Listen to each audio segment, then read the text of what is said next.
दोस्तों, पाकिस्तान के शहर लाहौर को ये एजाज जाता है कि ये आबादी के लिहाज से पाकिस्तान का दूसरा सबसे बड़ा शहर है और दुनिया का 26वां सबसे बड़ा शहर है। लाहौर सूबा पंजाब का दिल है और दारुल हुकूमत भी है। ये पाकिस्तान के सबसे अमीर शहरों में आता है, जहां लाहौर का सालाना GDP 90 बिलियन डॉलर के करीब है। लाहौर के लोगों को खुश मिजाज, खुश खुराक और अपने बड़े दिल की वजह से जिंदा दिलाने लाहौर भी कहा जाता है। अगर तारीख की बात की जाए तो लाहौर की तारीख हजारों साल पुरानी है। कभी यहाँ पर हिंदू बादशाहों ने हुकूमत की तो कभी सिखों का राज रहा, मगर लाहौर ने अपना असल अरूज मुगल दौर में देखा, जो कि 16वीं से 18वीं सदी तक कायम रहा। लाहौर में ही करारदादे पाकिस्तान भी पेश की गई और क़याम पाकिस्तान के वक्त लाहौर ही तहरीक पाकिस्तान का सेंटर भी था। जहाँ कराची को रोशनियों का शहर यानी कि सिटी ऑफ लाइट्स कहा जाता है, वहीं लाहौर को सिटी ऑफ गार्डन्स यानी कि बागों का शहर कहा जाता है। टॉक शॉक चैनल की आज की वीडियो में हम आप में से बहुत से लोगों की पुरजोर फरमाइश पर पाकिस्तान के तारीखी शहर लाहौर के बारे में कुछ जबरदस्त इंफॉर्मेटिव और तारीखी हकाइक लेकर आए हैं। अगर आपको टॉक शॉक चैनल की ये फैक्ट से भरपूर वीडियोस पसंद आ रही हैं तो अभी सब्सक्राइब के बटन को दबाकर और बेल के आइकन को क्लिक करके टॉक शॉक की फैमिली का हिस्सा जरूर बन जाएं और जो फैक्ट आपको सबसे अच्छा लगे हमें कमेंट में जरूर आगाह करें। फैक्ट नंबर 1, दोस्तों लाहौर की तारीख बहुत पुरानी है। कुछ मुसलमान तारीखदानों के मुताबिक लाहौर लफ्ज लोहावड़, लुहार या फिर रावड़ से निकला है। मशहूर ईरानी तारीखदान अल बैरूनी ने 11वीं सदी में इस शहर का जिक्र अपनी किताबों में लोहावर के नाम से किया, जबकि दिल्ली में रहने वाले मशहूर शायर अमीर खुसरो ने इस जगह को लहनवर कहा। राजपूतों ने इसे लाव कोट कहा और कुछ रवायात के मुताबिक लफ्ज लाहौर लोहार से निकला है, जिसका मतलब है लोहे का काम करने वाला। हिंदू रवायात के मुताबिक लफ्ज लाहौर लावपुर और लवापुरी से निकला है, क्योंकि इनकी किताबों में लवापुरी का मतलब है सिटी ऑफ लावा यानी कि लावे का शहर। हिंदू तारीख के मुताबिक इस शहर का नाम लाहौर हिंदू शहजादे प्रिंस लावा शहजादा लावा के नाम पर रखा गया था, जो कि सीता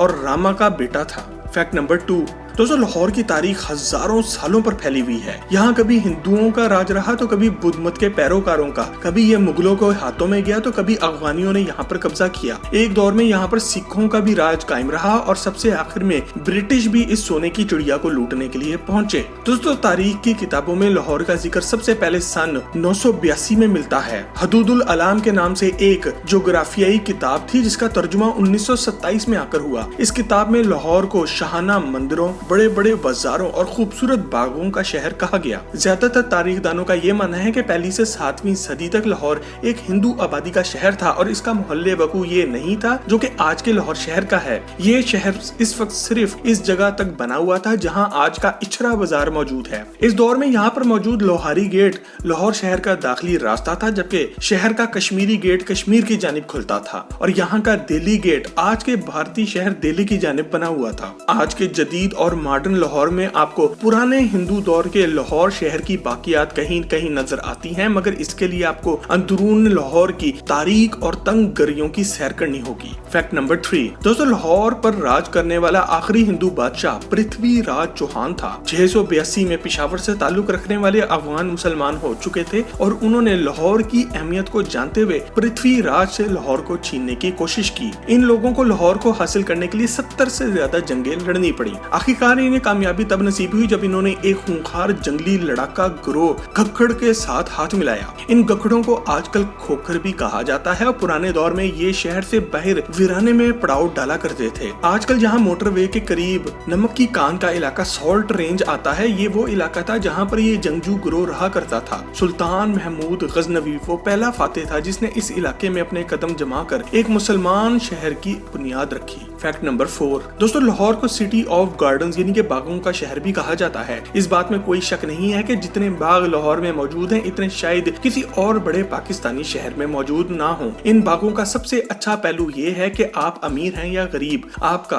कोई भी मजहब हो, आप इनमें से किसी भी तारीखी बाग में जाकर एंजॉय कर सकते हैं और आपको कोई नहीं रोकेगा। और आजकल के महंगाई के दौर में ये पार्क गरीब और मिडिल क्लास तबके के लिए बहुत अहमियत रखते हैं, जो न सिर्फ छुट्टी का दिन यहाँ आकर गुजारते हैं बल्कि हर बड़ा दिन जैसे ईद, 14 अगस्त और क्रिसमस भी इन्हीं पारों की सैर में गुजार देते हैं। और इस जबरदस्त फैक्ट पर एक लाइक जरूर बनता है। फैक्ट नंबर 5, दोस्तों लाहौर का जिक्र हो और लाहौरी ख्वाबों का जिक्र ना हो ये नहीं हो सकता। लाहौर के रहने वाले दो चीजों के बहुत शौकीन हैं, एक तो खाने के और दूसरा क्रिकेट खेलने के। लाहौरी लोग पाकिस्तान से बाहर जाकर करोड़ों अरबों रुपया तो कमा लेते हैं, मगर लाहौरी खानों का टेस्ट इन्हें वापस लाहौर ही लेकर आता है। लाहौरियों ने तो चाइनीज भी खाना हो तो पहले इसे लाहौरी तड़का लगाकर स्पाइसी कर लेते हैं। लाहौरियों के बारे में ये भी मशहूर है कि जब कोई लाहौरी कहे कि इसके दिमाग में एक जबरदस्त बिजनेस आइडिया आया है तो 95% चांस यही होता है कि अब ये खाने का होटल खोलेगा। वैसे तो अब लाहौर में बहुत सी फूड स्ट्रीट्स बन गई हैं, लेकिन अब भी सबसे मशहूर ग्वाल मंडी फूड स्ट्रीट ही है। इसके अलावा लाहौर के सिरी पाए,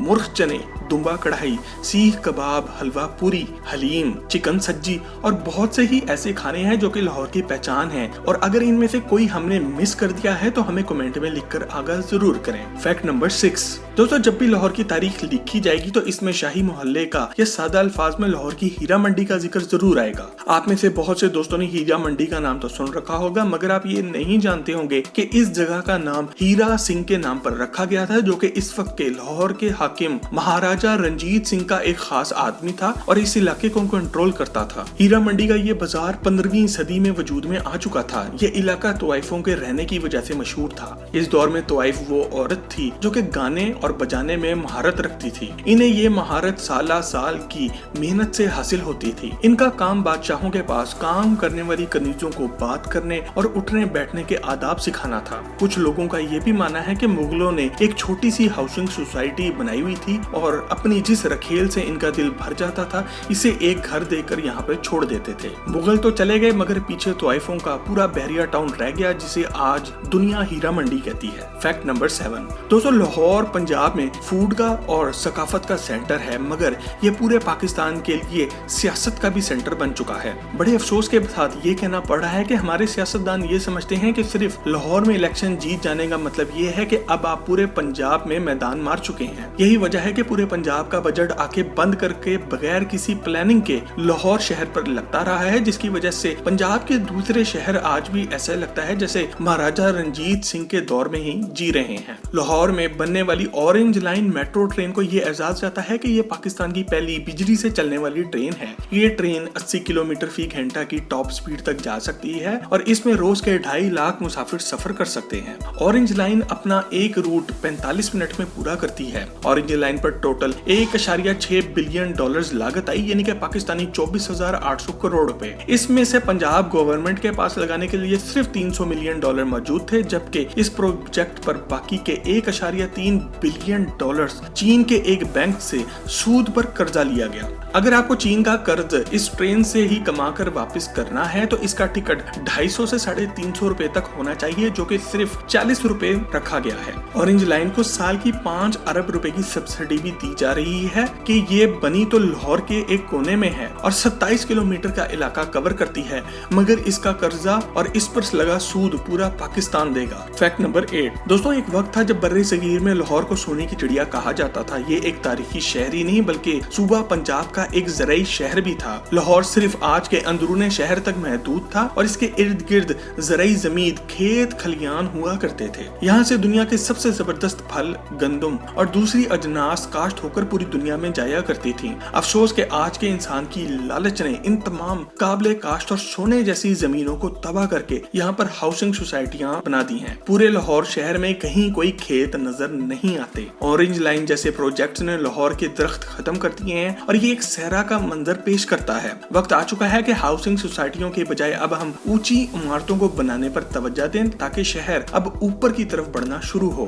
फैक्ट नंबर 9, लाहौर में मौजूद अल्लामा इकबाल इंटरनेशनल एयरपोर्ट को ये एहसास भी जाता है कि पाकिस्तान में सबसे ज्यादा इंटरनेशनल फ्लाइट्स यहीं से ऑपरेट होती हैं। साल 2019 में अल्लामा इकबाल इंटरनेशनल एयरपोर्ट से 16,000 डोमेस्टिक फ्लाइट्स ऑपरेट हुई थी, जबकि यहाँ से ऑपरेट होने वाली इंटरनेशनल फ्लाइट्स की तादाद 20,000 से भी ज्यादा थी। जब पाकिस्तान बना तो लाहौर में खाली वॉल्टन एयरपोर्ट मौजूद था और ऑपरेशनल था, मगर जब PIA ने अपना पहला बोइंग 720 जहाज खरीदा तो पता चला कि वॉल्टन एयरपोर्ट इसकी लैंडिंग के लिए छोटा है। इस वजह से लाहौर शहर से 15 किलोमीटर दूर जाकर ये नया एयरपोर्ट बनाया गया, जिसे अल्लामा इकबाल इंटरनेशनल एयरपोर्ट का नाम दिया गया। फैक्ट नंबर 10, दोस्तों आप दुनिया में कहीं भी रहते हो, अगर आप लाहौर का विजिट करेंगे तो यहाँ के लोगों को बहुत मिलनसार पाएंगे। यही वजह है कि YouTube ऐसे गोरों की वीडियो से भरा हुआ है जो लाहौर घूमने आए और हैरान रह गए जब लाहौर के दुकानदारों ने इनसे पैसे नहीं लिए। ये बात सबसे पहले कनाडा से ताल्लुक रखने वाली मोटो व्लॉगर रोजी दुनिया के सामने लेकर आई। लाहौर के एक दुकानदार अंकल ने इस लड़की से पैसे नहीं लिए और इस लड़की ने इन बुजुर्ग के साथ एक तस्वीर ली और कुछ अरसे बाद वापस आई और वही तस्वीर फ्रेम कराकर इन्हें गिफ्ट में भी दी। आप पाकिस्तान के किसी भी सूबे या शहर से ताल्लुक रखते हो, हमें यकीन है कि आपको अपने शहर के बारे में कुछ ऐसा जरूर मालूम होगा जिस पर आपको भी अपने ऊपर फख्र महसूस होता होगा। अगर ऐसा ही है तो हमें कमेंट में अपने शहर का नाम और शहर के बारे में कुछ खास बात कमेंट में जरूर बताएं। मजीद ऐसी ही जबरदस्त वीडियोस के लिए टॉक शॉक के चैनल को भी सब्सक्राइब जरूर करें और लाहौर शहर के बारे में ये वीडियो पसंद आई हो तो इसे अपने दोस्त अहबाब के साथ फेसबुक और व्हाट्सएप पर भी शेयर जरूर करें। आपसे बहुत जल्द एक और जबरदस्त वीडियो में मुलाकात होती है। जब तक अपने घर वालों का ख्याल रखें। अल्लाह हाफिज।